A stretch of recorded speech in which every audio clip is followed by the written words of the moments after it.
করে কোন আওয়ামী লীগের দোষর কোন সুবিধাবাদী সদস্য নবায়ন করে সেই আদায়কারীকে আমরা দায়ভার দিব, তার বিরুদ্ধে আমরা সাংগঠনিক ব্যবস্থা নিব। এই জন্য প্রত্যেকটি ফর্ম পূরণ করার ক্ষেত্রে যাচাই করে যারা দলের একনিষ্ঠ কর্মী তাদেরকে সবার আগে করতে হবে, তাদেরকে মূল্যায়ন করতে হবে, কোনো সুবিধাবাদীদের নয়। তো আসুন আমরা আজকে থানা বিএনপি করবো, তুমি পূরণ করতে থাকো। আজকে আমরা থানা বিএনপির কার্যক্রম শুরু করব। যদি আপনারা মনে করেন আমাদের এই বক্তব্যের পরে আমরা যদি বসে আপনারা এখানে সদস্য নবায়ন করতে পারেন করবেন, নাহলে আগামীকালকে থানা বিএনপির একটা নির্ধারিত জায়গা দেবেন, সেই নির্ধারিত জায়গায় আমাদের সকল একনিষ্ঠ নেতা কর্মীরা গিয়ে সদস্য নবায়ন করবে।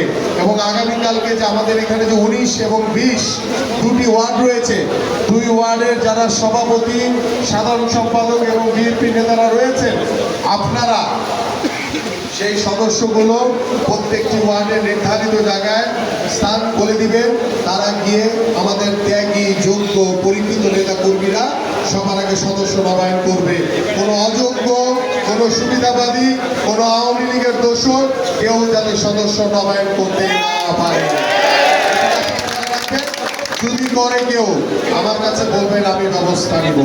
এবং আমরা বলতে চাই যে আজকের এই কর্মসূচির মাধ্যমে আপনারা আপনাদের যারা তৃণমূলের যে শক্তিশালী নেতাকর্মী যাদের উপরে ভর করে বাংলাদেশ জাতীয়তাবাদী দল বিএনপি এখনো সুদৃঢ় অবস্থায় রয়েছে, অত্যন্ত শক্তিশালী অবস্থায় রয়েছে।